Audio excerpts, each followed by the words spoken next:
Welcome to another episode of Tonight with Zororo, featuring your host, Zororo Makamba, and your DJ, SK.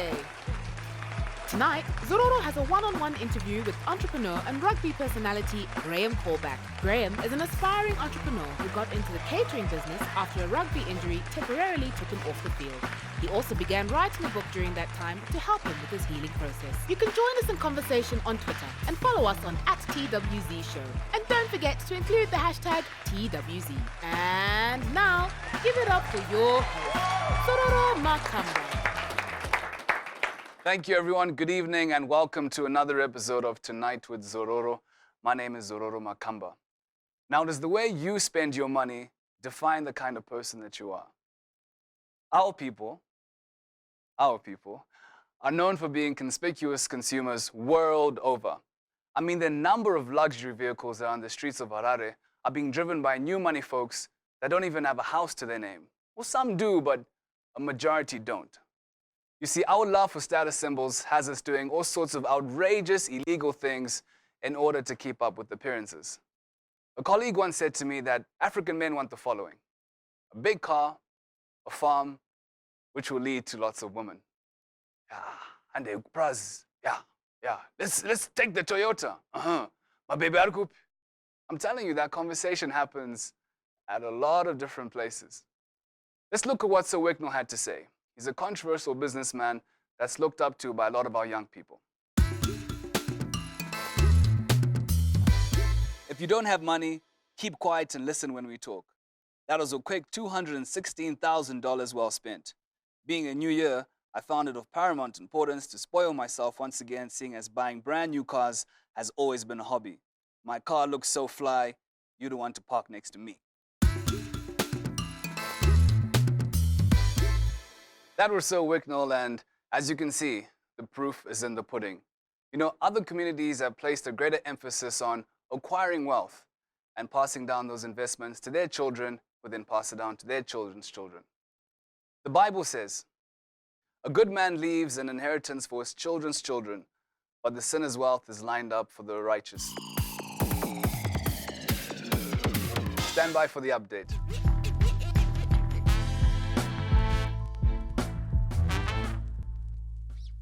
You know, white people get money, don't spend it. Or maybe they get money, buy business. I'd rather buy 80 gold chains and go ignorant. I know Spike Lee gon' kill me, but let me finish. Blame it on the pigment. We live with no limits. Hey, okay. Hey, we're back. Hey, what's up, guys? Kanye West, man. Yeah. I was feeling your flow right there. Do we have a universal problem? We do. We do? I think we spend money as quickly as we make it. Yeah, we make money in 2 days. By the third one, it's gone. Kanye was honest about, he wasn't telling the truth when he was spitting those bars. You know, you talk to a lot of young guys who have ambition and want to be seen. They like the bright lights. You say to them, if you got given 100 grand today, what would you do with it? Well, the first thing is buy a car. Put rims in it. They'll buy bottles first. Bottles, yes. And then they'll buy the car, you know. But anyway, that's our opinion. We want to know what you guys think. Get in touch with us on the social media platforms that are on your screen. We're going to take a short break, but look out for Angry Mwana and some of Zimbabwe's top car spenders. Keep it locked here on TWZ.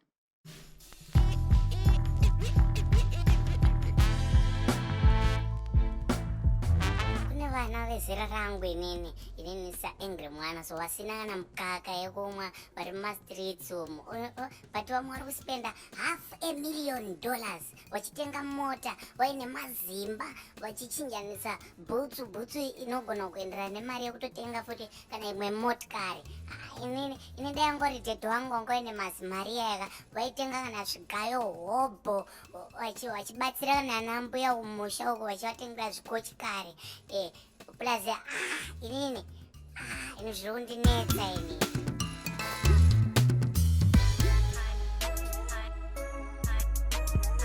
The TWZ Top 8 Car Spenders.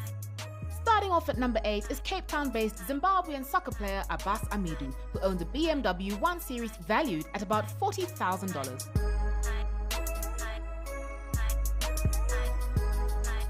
At number 7, we have businessman and musician Energy MUTODI, who owned a customized Nissan L Grand valued at about $100,000, which was later auctioned off for $3,450 at the fall of his multi-million-dollar empire. At number 6, we have flamboyant businessman Genius Kadungure, who owns a Dodge Viper valued at about $100,000.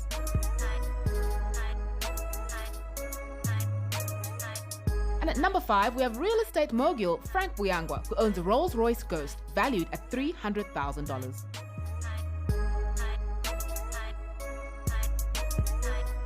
At number 4, we have religious leader Prophet Makandiwa, who owns a Mercedes-Benz S65 AMG valued at a little over $300,000.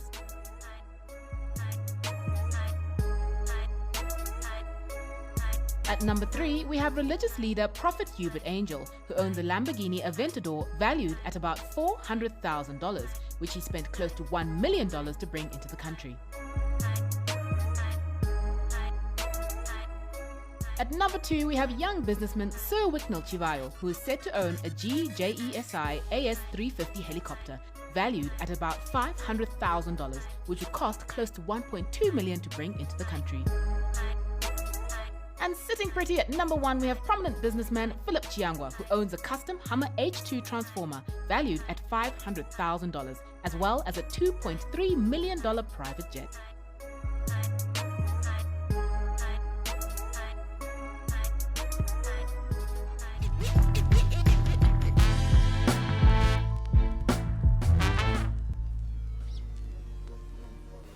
We'd love to know what you think.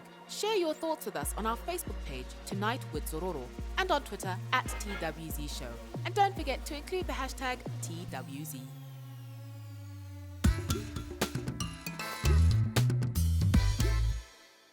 Man, Angry Mwana always cracks me up. Welcome back to TWZ. All right, up next is my interview with entrepreneur and rugby player Graham Taulback. We'll be right back.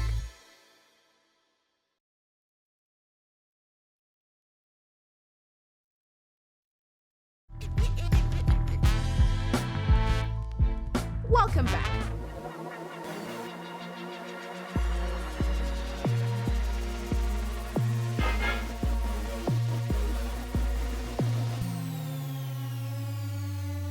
My guest this evening is an entrepreneur and he also plays for the Cheetahs and the Sables. Please help me welcome Graham Taulback. Thanks for having me, Zed. How are you doing, my boy? Yeah, good. It's awesome to be Are you here. well? Very humbling. Good to see you. Yeah. Not too long ago, you suffered what was almost a career-threatening injury. Tell us about it. What happened? Yeah, well, at the time, I thought it actually was the end of my career. It was that serious. Beginning of 2013, we were preparing for the Hong Kong Rugby Sevens tournament. And at training, and we were doing one-on-one contact at training of all things. And I got stuck in a freak tackle by Fortune Chipendu. Lucky he's such a big man, so I could say, I know, at least it was a big guy that did the damage and not a small guy. But anyways, yeah, I clean snapped my tibia and fibula, clean through.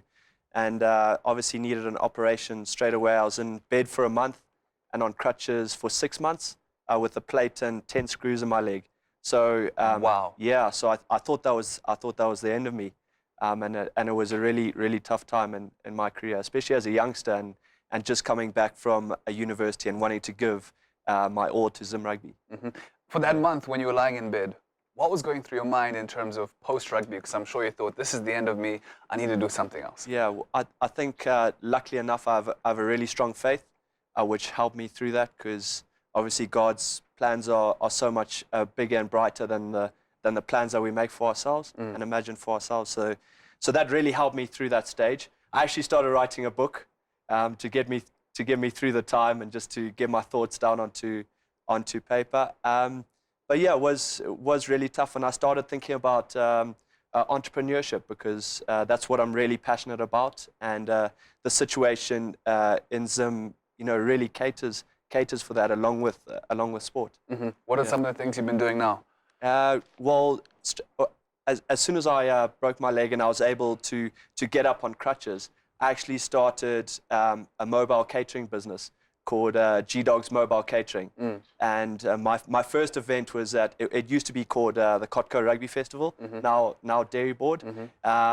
And I'd come back from university. I started with nothing, not a cent in my pocket, not a Benjamin to my name. And yeah, borrowed a table, borrowed a tent and some gas scottles, and went out there on my crutches, bought all my meat for the week on credit, and got busy. The week went really well, and I reinvested all my profits back into the business, and it started to grow. Did you ever think that you'd end up selling hot dogs and burgers when just, you know, the other day you were playing for our country? It's crazy how life flips, right? Yeah, exactly. It just puts everything into perspective, and it's a real humbler.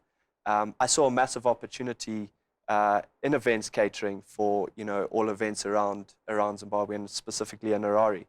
And I would like to think of myself as an aspiring entrepreneur as well as a rugby player. And that's just where the opportunity was, in hot dogs.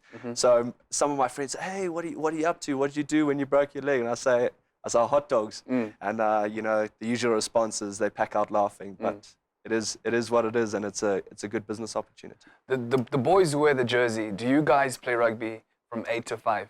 Can you do it solely as a profession that you make money off? Yeah, and unfortunately in Zim, the reality is that that's not feasible at the moment. We still play as amateurs, and at the best of times as semi-professional. So most of the guys actually have full-time jobs. We train, we in the gym at 6 in the morning, 6, 7 in the morning until 8. Everyone finishes their gym session up, has a shower, puts on their suit and tie, and off they go to work for the whole day. You're joking. I'm serious. And then we do obviously our field training in the evening under floodlights once everyone's finished their day of work. And I think that's what people don't realize that watch us as the Zim Cheetahs, is that we're competing against full professionals. And in our team we've got 1 accountant, 2 salespeople, a sports coach, a caterer. A caterer, and the rest of it. And we're able to go and compete on the international circuit. Do you think we're suffering because of that? Because not enough maybe attention or resources is being given to the craft as maybe some of the other countries that are competing on a better level? Yeah, I think in the past we could get away with being an amateur sport because other unions were also in that phase. But in the last 2 or 3 years, the whole rugby world's really gone professional, especially with sevens being a part of the Olympics now. Sevens rugby is a sport at the Olympics. So rugby organizations across the world are pumping massive resource into their sport, and we're kind of being left behind. So it is getting a lot harder to compete, and we really need that backing. But where does it go wrong, Graham? Because at school level, we're particularly good. We can compete right out there with some of the best countries in the world. But after high school, it just all goes down the drain. It's I wouldn't say it goes down the drain per se, but we have a lot of talent leaves. There's a mass talent exodus after school of players that might not just be rugby players, but I think the tertiary education sector, people, a lot of youngsters go outside the country to further their education. I know you've been in the States. I studied at Tux in Pretoria, and I think that's the general trend that takes away all our talent. And what would keep them here is financial reward for playing rugby, as well as our economy. So a lot of talent gets lost straight after school. But I really want to appeal to the youngsters out there that go away after school and are really talented. You know, they've made the age grade teams, Zim under 18, Zim under 19, and then they kind of get lost to the world or lost in the system. They're playing overseas. Can you imagine how many good rugby players that have come through our school system are out there? So I really want to appeal them to keep in touch with the Zimbabwe Rugby Union, so they know exactly where you are and your whereabouts and what you're up to and what level you're playing at. And you can always get called back for training camps, because that's how it works at the moment. Most of our players are foreign-based, plying their trade overseas or down south.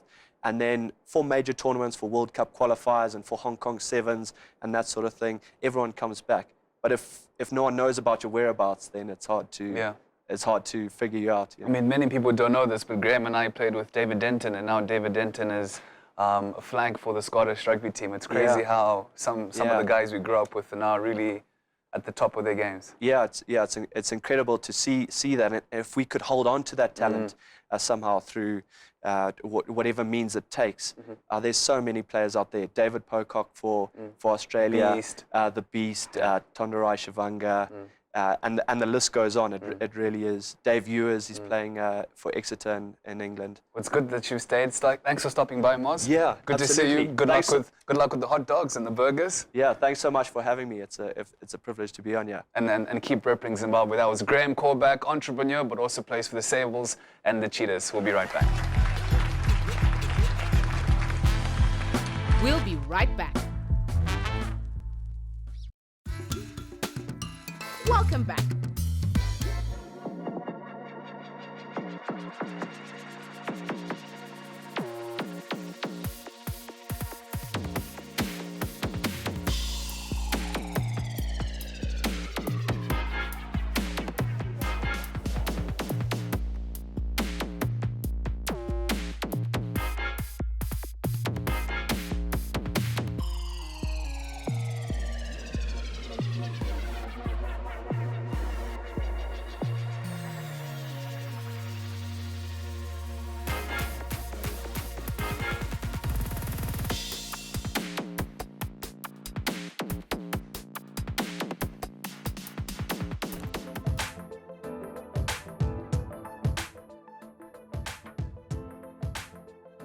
My name is Tehn Diamond.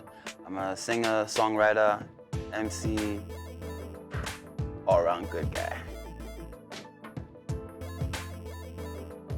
I think I've been doing music for about as long as I can remember. At school, choir, what. I got into rap specifically because I wanted to be a songwriter, and I started writing raps as an exercise, and then I just kind of quit the bug, I guess.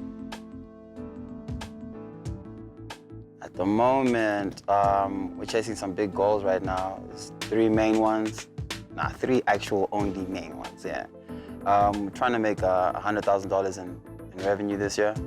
We're trying to crack the regional market, and we really like to do a sold-out show at the HICC, a hip-hop show.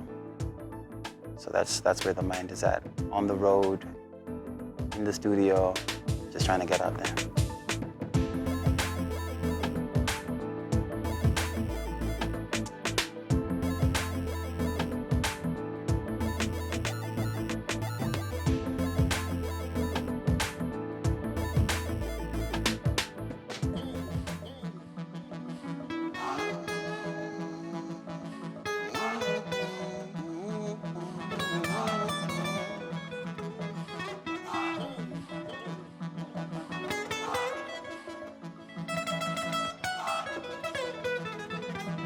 Ladies and gentlemen, Tehn.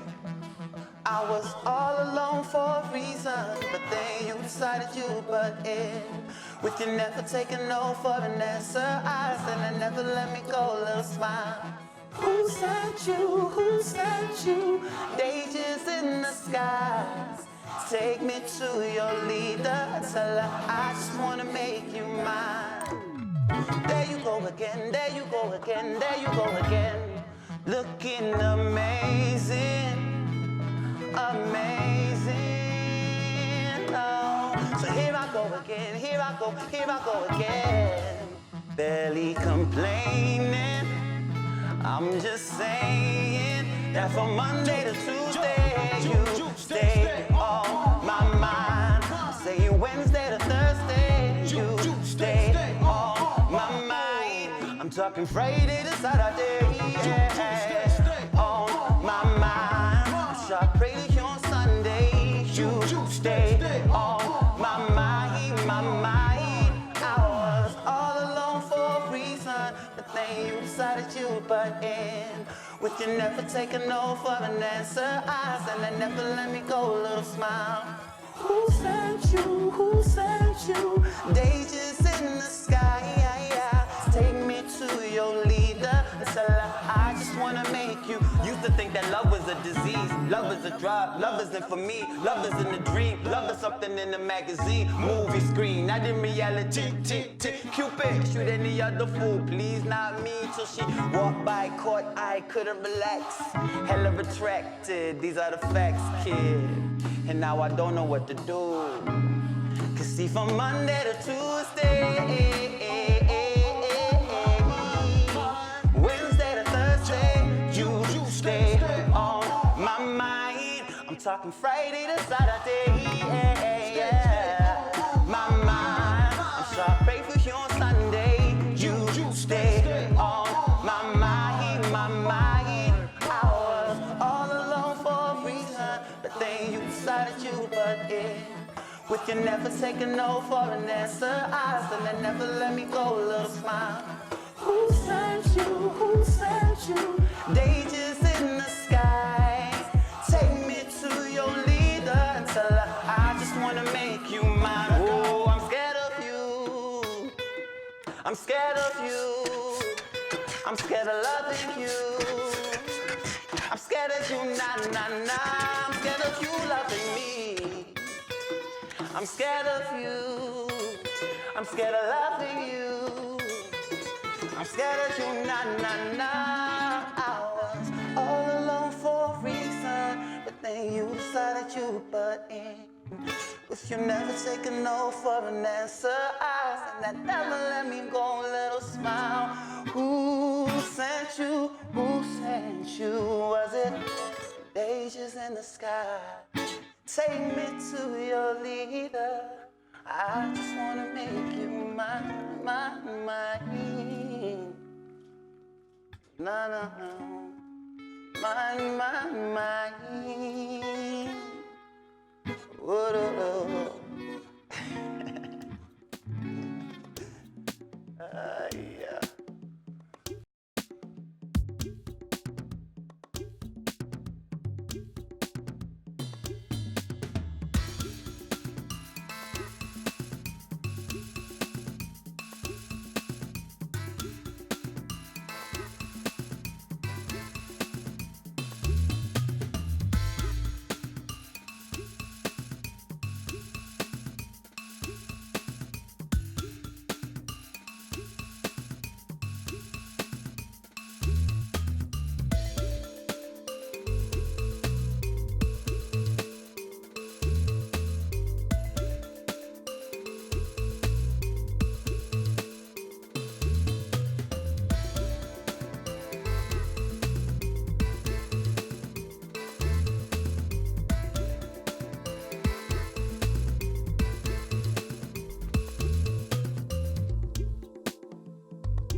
Okay, video rolling, and it's 3, 2, 1. That was so Wicknell, and as you can see, the proof is in the pudding. You know, other communities have played a... Cut?